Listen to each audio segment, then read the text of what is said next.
성경의 내용과 목적. 오늘의 본문 디모데후서 3장 15절에서 17절. 또 어려서부터 성경을 알았나니 성경은 능히 너로 하여금 그리스도 예수 안에 있는 믿음으로 말미암아 구원에 이르는 지혜가 있게 하느니라. 모든 성경은 하나님의 감동으로 된 것으로 교훈과 책망과 바르게 함과 의로 교육하기에 유익하니 이는 하나님의 사람으로 온전하게 하며 모든 선한 일을 행할 능력을 갖추게 하려 함이라. 우리는 지난과의 디모데후서 3장 15절을 중심으로 성경의 유일한 특질에 대해 공부했습니다. 성경은 예수 그리스도를 믿어 구원에 이르게 하는 하나님의 지혜가 담겨 있습니다. 이 세상의 책들은 인간의 지혜와 사상을 담고 있지만 성경은 하나님의 지혜와 사상을 담고 있습니다.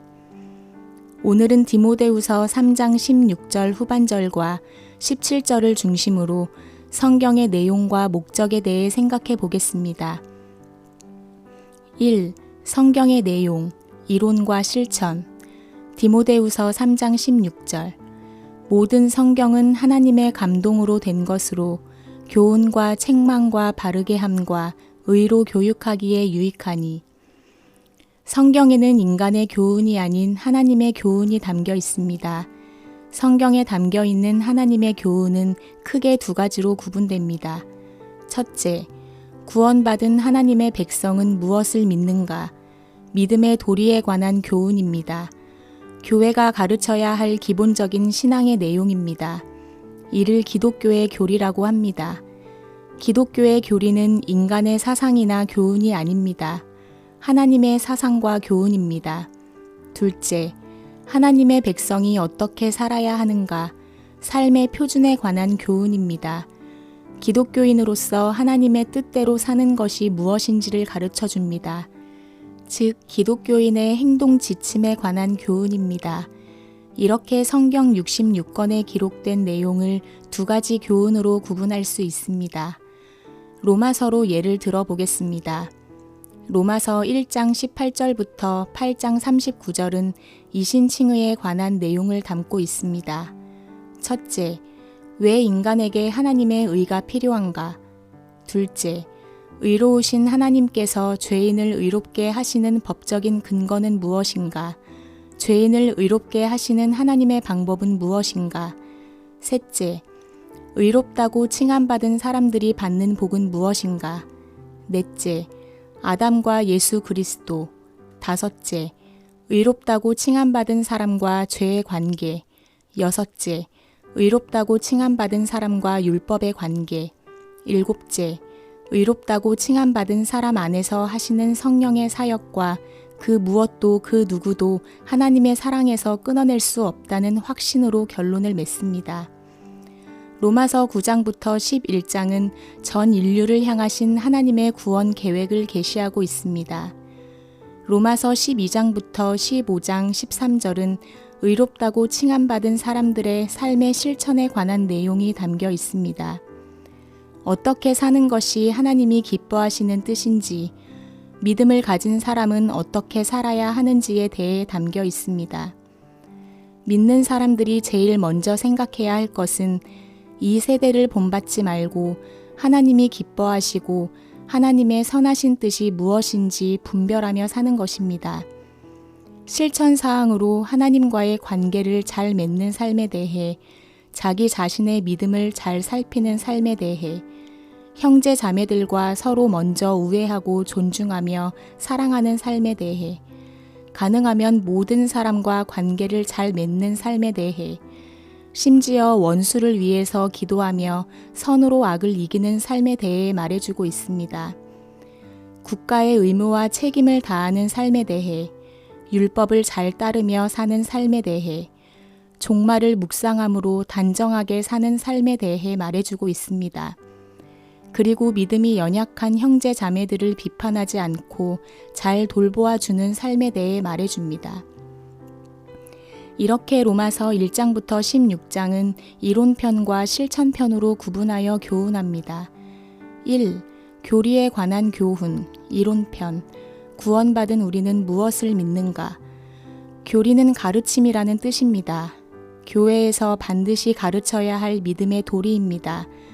오늘의 본문 디모데후서 3장 16절에서 교훈이라는 단어를 한글 킹 제임스 버전은 교리, 공동 번역 현대어 성경, 그리고 현대인 성경은 진리라고 번역했습니다. 즉, 교리는 기독교인이 믿는 진리에 관한 내용입니다. 이제 교리가 형성되는 과정을 살펴보겠습니다. 학자들이 성경을 주제별로 탐구, 학자들이 성경을 탐구하다 보니 인간에 관한 내용이 성경 전체에 흩어져 기록되어 있음을 발견합니다. 성경 전체에 흩어져 있는 인간에 관한 내용을 학자들이 분류하고 체계화했습니다.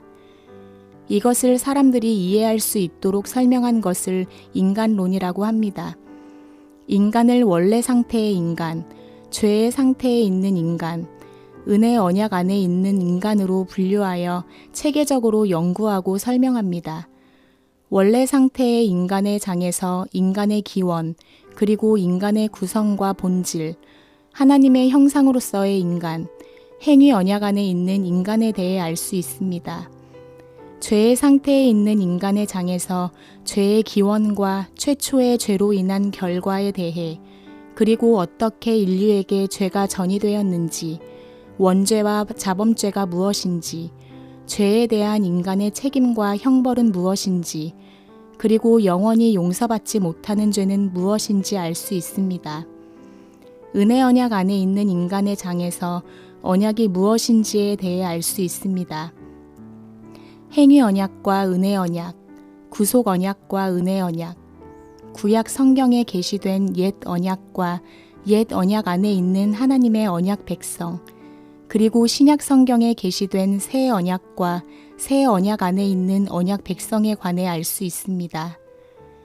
그리스도에 관한 내용인 기독론도 창세기부터 요한계시록까지 그리스도에 관해 기록된 내용을 분류하고 체계적으로 정리하여 설명했습니다. 그리스도의 위격, 그리스도의 신분, 그리스도의 직분으로 분류합니다. 그리스도의 위격에서 그리스도의 위격과 본질, 그리스도의 성육신, 그리스도의 한 위격의 두 본성, 그리스도의 명칭들에 대해 알 수 있습니다.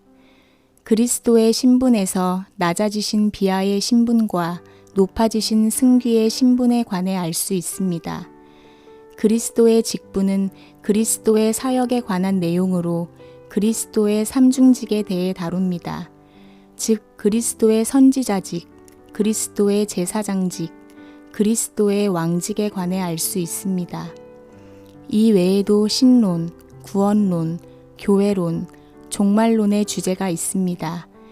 이렇게 성경 66권 전체를 주제별로 분류하고 체계화하여 연구하는 분야를 조직신학이라고 합니다. 종교회의를 통해 공인된 것을 보편교회가 교리로 확정, 신학자들이 성경을 탐구하여 체계적으로 설명한 조직신학을 보편교회가 교리로 채택하기 위해 종교회의를 했습니다. 신학자들과 보편교회 지도자들과 국가 지도자들이 종교회의에서 성경이 이 교리를 말하고 있는가, 그렇다면 그 내용과 설명은 적절한가, 그 용어가 적절한가에 대해 오랫동안 축조심의하여 공적으로 채택했습니다. 이 내용을 보편교회가 신앙의 내용으로 공식적인 문서로 작성했습니다. 이렇게 학자들이 연구하고 종교회의를 거쳐 교회가 공적으로 채택한 교리들을 신앙 고백과 신앙 문답의 형식으로 만들어 사용했습니다. 보편교회가 공적인 믿음의 도리로 받아들인 것을 신조 또는 교리라고 합니다. 역사에서 보편교회가 사용했던 신앙 고백서에 대해 살펴보겠습니다. 초대교회 시대, 초대교회의 사도신경, 니케아, 콘스탄티노폴리스 신경, 칼케돈 신경, 아타나시우스 신경과 같은 신조들이 있습니다. 신조는 보편교회가 신앙의 내용을 공식적으로 표현하고 진술한 문서입니다. 초대교회에 신조가 필요했던 세 가지 이유가 있습니다. 첫째, 교회가 진리를 바르게 가르쳐야 할 필요가 절실해졌습니다. 초대교회 시대에 각 지역에 많은 교회가 생겨났습니다. 그리고 율법주의와 영지주의와 같은 이단도 함께 출현했습니다. 그리스도의 몸이 실제의 몸이 아닌 환영이라고 주장하는 가연설이 등장했습니다. 그리스도의 신성을 부인하는 아리우스주의가 나타났습니다. 또 율법을 지킴으로 구원받는다는 율법주의와 반대로 율법이 필요 없다고 주장하는 반율법주의, 율법 폐기론이 나타났습니다. 이런 이단들의 영향으로 교회가 가르치는 진리에 오류가 생겼습니다. 그래서 교회가 이단과 이단의 오류에 대항하여 진리를 바르게 가르쳐야 했습니다. 둘째, 어린아이와 새 신자에게 신앙 교육을 할 필요가 생겼습니다. 셋째, 기존 신자에게 진리의 말씀을 바르게 가르치고 신앙 교육을 할 필요가 절실해졌습니다. 그래서 교회는 신조를 공적인 문서로 작성했고 그것을 가르쳤습니다. 종교개혁 시대, 종교개혁 후 16, 17세기 유럽에서 채택한 신앙 고백서들이 있습니다. 국가나 도시의 각 의회에서 만들고 정한 합법적 신앙 고백서를 교회가 공적으로 채택하여 사용했습니다. 여기에는 종교개혁 초기 스위스에서 나온 신앙 고백서들이 있습니다. 취리히 시의회에서 츠빙글리가 제안한 67개 논제를 제출하였습니다. 이를 두고 시의회에서 츠빙글리와 로마 카톨릭 교회가 토론하였습니다. 취리히 시의회가 시민 앞에서 츠빙글리의 67개 조항을 합법적으로 인준했습니다. 이외에도 베른시의 베른신조, 바젤시의 제1 스위스 신앙고백서, 제네바시의 제네바 신앙교육서가 있습니다. 시간이 지나 1549년에 취리히 일치 신조가 나왔습니다. 그 후 나라별로 종교개혁을 한 교회들에서 신앙고백서들이 나왔습니다. 프랑스 신앙고백서, 스코틀랜드 신앙고백서, 벨직 신앙고백서, 하이델베르크 요리문답서, 제2 스위스 신앙고백서 등입니다. 그리고 17세기의 도르트 신조, 웨스트민스터 신앙고백서, 스위스 일치 신조들이 나왔습니다. 이 신앙고백서들은 내용이 거의 유사합니다. 웨스트민스터 신앙고백서가 만들어진 과정을 제임스 B. 그린은 웨스트민스터 표준 문서 대조 해설 서문에서 다음과 같이 기록했습니다. 1643년부터 1647년까지 목사 121명, 귀족 10명, 하원의원 20명, 총 151명이 모였습니다. 매일 오전 9시부터 오후 2시까지 5시간씩 총 1064회의 종교회의를 했습니다. 이 회의에서 총 33장, 약 1만 4천 개의 단어로 신앙 고백서와 요리 문답을 작성했습니다. 이것이 웨스트민스터 신앙 고백서입니다. 지금까지 살펴본 바와 같이 신조나 교리는 한 개인이나 개교회가 확립한 것이 아님을 알 수 있습니다. 신학자들이 연구한 성경의 내용을 가지고 보편 교회 지도자와 신학자와 국회의원, 귀족이 오랜 회의를 거쳐서 공적인 문서로 채택했습니다. 그리고 채택된 문서를 교회가 받아들여 사용했습니다. 츠빙글리의 67개 조항은 취리히 시의회를 통해 개혁 교회들에 의해 공적 문서로 채택되었기에 신조라고 합니다. 그러나 루터의 95개조 반박문은 개인이 교회에 붙인 대자보의 성격이기 때문에 신조라고 하지 않습니다. 그래서 우리가 성경이 교훈하고 있는 기독교의 교리를 바르게 아는 것이 중요합니다. 바른 교리는 건강한 신앙을 갖게 하고 건강한 신앙은 그리스도인다운 삶을 살게 해주기 때문입니다. 성경에 게시된 6가지 주제, 하나님, 인간, 그리스도, 구원, 교회, 종말을 각각 머리, 몸통, 오른팔, 왼팔, 오른발, 왼발로 설명해 보겠습니다.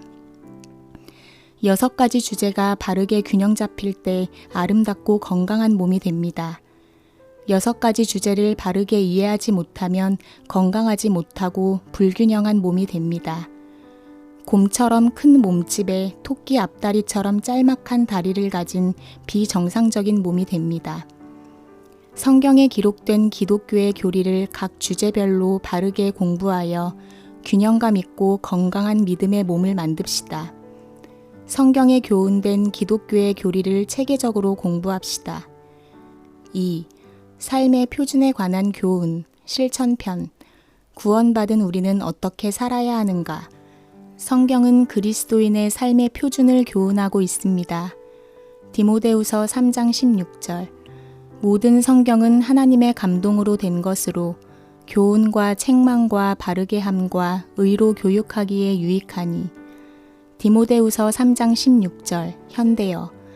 모든 성경은 하나님께 받은 영감으로 쓰여 우리 손에 주어진 책이며 진리가 무엇인가를 가르쳐주고 우리 생활에서 악한 것이 무엇인가를 알게 해주는데 유익한 책입니다. 그리고 우리의 생활을 바르게 하고 옳은 일을 행할 힘을 줍니다. 성경은 예수 그리스도를 믿고 구원받은 하나님의 백성을 하나님의 백성답게 교육하는 유익한 책입니다. 성경은 교리를 교훈함으로 건강하고 바른 그리스도인이 되게 합니다. 그리고 성경은 하나님이 원하시는 윤리 도덕과 기독교의 세계관을 교훈함으로 하나님의 사람답게 사는 그리스도인이 되도록 교육합니다. 지금부터 이 부분에 관해 공부해 보겠습니다. 성경은 구원받은 하나님의 백성이 어떤 윤리관과 어떤 세계관으로 살아가야 할지를 교훈합니다. 성경은 하나님이 보시는 선과 악, 죄와 의가 무엇인지 우리에게 교훈합니다. 구원받은 하나님의 백성이 어떻게 사는 것이 바르고 의로운 삶인지 알게 해줍니다. 그래서 성경은 그리스도인의 삶의 표준이자 윤리 도덕의 기준입니다. 성경은 우리가 성숙한 그리스도인이 되어 열매 맺는 삶을 살도록 교육합니다. 온전한 믿음의 사람이 되어 하나님께 영광 돌리는 삶을 살아가도록 교육하고 윤리 도덕적으로 바르게 살라고 교훈합니다. 모세를 중보자로 하여 하나님의 백성에게 주신 구약 성경의 십계명에서도 볼 수 있습니다. 그리고 예수 그리스도를 통하여 가르쳐 주신 신약 성경의 산상수훈에서도 볼 수 있습니다. 성경에서 하나님의 사람답게 윤리 도덕적으로 바르게 살라고 교훈하는 구절을 읽어보겠습니다. 하나님의 부르심을 받은 사람답게 행하라. 에베소서 4장 1절에서 3절. 그러므로 주 안에서 갇힌 내가 너희를 권하노니 너희가 부르심을 받은 일에 합당하게 행하여 모든 겸손과 온유로 하고 오래 참음으로 사랑 가운데서 서로 용납하고 평안에 매는 줄로 성령이 하나 되게 하신 것을 힘써 지키라. 옛 사람을 벗어버리고 새 사람을 입으라. 에베소서 4장 22절에서 25절. 너희는 유혹의 욕심을 따라 썩어져가는 구습을 따르는 옛 사람을 벗어버리고 오직 너희의 심령이 새롭게 되어 하나님을 따라 의와 진리의 거룩함으로 지으심을 받은 새 사람을 입으라. 그런즉 거짓을 버리고 각각 그 이웃과 더불어 참된 것을 말하라. 이는 우리가 서로 지체가 됨이라. 빛의 자녀답게 행하라. 에베소서 5장 8절에서 9절. 너희가 전에는 어둠이더니 이제는 주 안에서 빛이라. 빛의 자녀들처럼 행하라. 빛의 열매는 모든 착함과 의로움과 진실함에 있느니라. 하나님이 거룩하시니 너희도 거룩한 자가 되어라. 베드로전서 1장 15절에서 16절. 오직 너희를 부르신 거룩한 이처럼 너희도 모든 행실에 거룩한 자가 되라. 기록되었으되 내가 거룩하니 너희도 거룩할지어다 하셨느니라. 고린도전서 3장 16절에서 17절.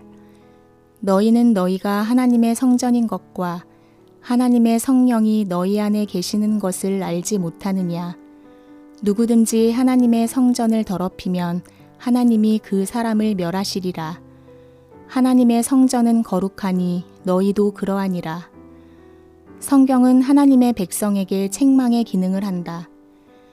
성경은 하나님의 백성이 무엇을 믿고 어떻게 살아야 하는가를 교훈하면서 믿음과 격려와 용기를 주지만 때로는 책망도 합니다. 성경은 하나님 보시기에 잘못된 것을 믿거나 잘못된 삶을 살아갈 때 책망의 기능을 하므로 하나님의 백성을 바르게 만들어줍니다. 성경은 하나님의 바른 사람으로 교육하며 때로는 훈계와 책망을 합니다. 성경은 의롭다고 칭함받은 자들이 거룩하고 의로운 사람이 되어가도록 교훈하고 책망합니다. 법적으로 의로워진 자들이 윤리 도덕적으로 의롭고 거룩하고 선하게 살아가도록 교훈하고 책망해 줍니다.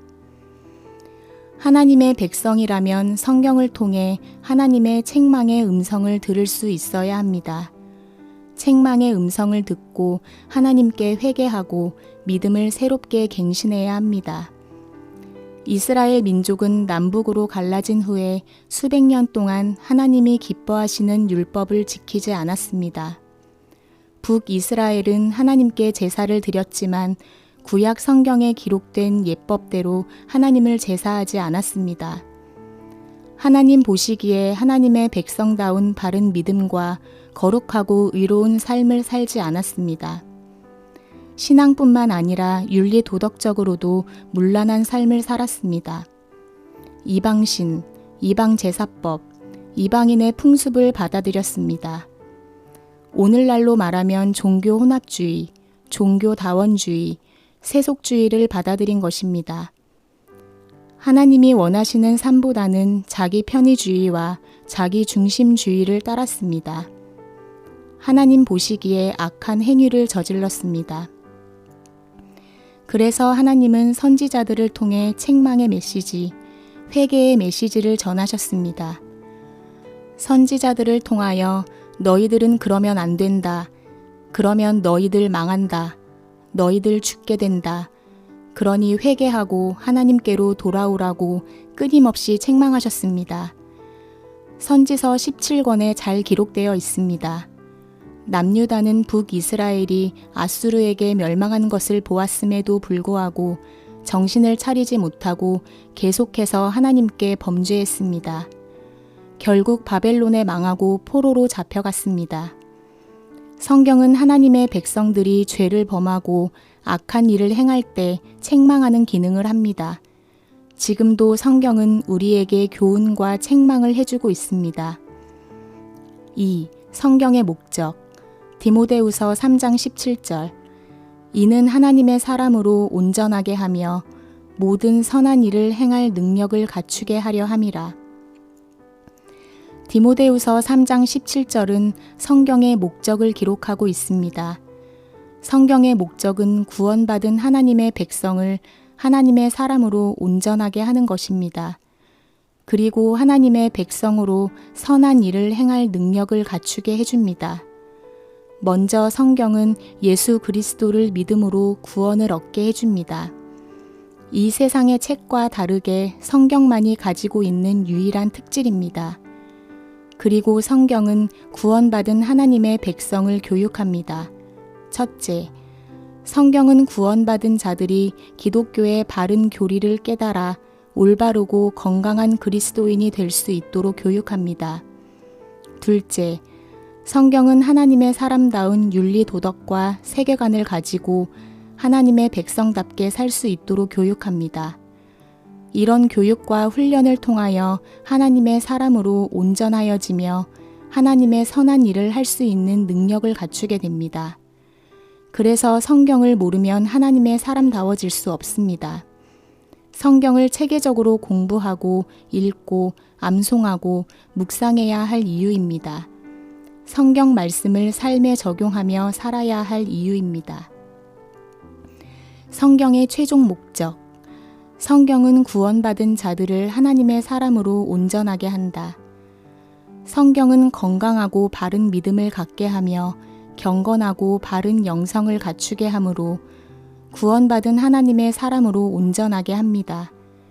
그래서 하나님의 사람이 되었어도 성경을 모른다면 하나님의 사람다워질 수 없습니다. 하나님이 원하시는 건강하고 바른 그리스도인이 되기 어렵습니다. 성경은 그리스도인을 하나님의 사람으로 온전하게 하는 데 목적이 있습니다. 성경은 하나님이 원하시는 선한 일을 행할 수 있는 능력을 갖추게 한다. 성경은 구원받은 자들이 하나님이 원하시는 선한 일을 행할 능력을 갖추게 합니다. 선과 악을 구별하여 하나님의 선한 일을 행할 능력을 갖추게 해줍니다. 그리고 선한 능력을 갖추어 하나님의 백성답게 살아가는 성숙한 그리스도인이 되게 해줍니다. 예수 그리스도를 닮아가면서 삶에서 열매 맺는 그리스도인이 되게 하는 것입니다. 온전한 믿음의 사람이 되게 하는 것입니다. 어떤 상황에서도 무너지지 않는 튼튼한 그리스도인이 되어 하나님께 영광 돌리는 복된 그리스도인이 되게 하는 것입니다. 성경을 읽지 않으면 바른 그리스도인이 될 수 없습니다. 성경을 모르면 하나님이 원하시는 좋은 그리스도인이 될 수 없습니다. 우리는 예수 그리스도를 믿어 구원받았습니다. 그러나 구원을 받은 후 하나님을 기쁘시게 하는 그리스도인이 되었는지 또는 하나님께 영광 돌리는 그리스도인이 되었는지는 사람마다 천차만별입니다. 성경은 우리를 신실한 믿음의 사람, 온전한 믿음의 사람으로 세워줍니다. 우리로 선한 일을 행할 능력 있는 그리스도인으로 세워줍니다. 성경은 우리가 잘못된 것을 믿거나 잘못된 길을 걸어갈 때 우리를 교훈하고 책망하고 바르게 하고 의로 교육해 줍니다. 죄악을 깨닫고 회개하게 합니다. 진리가 아닌 것을 깨닫고 돌이키게 합니다.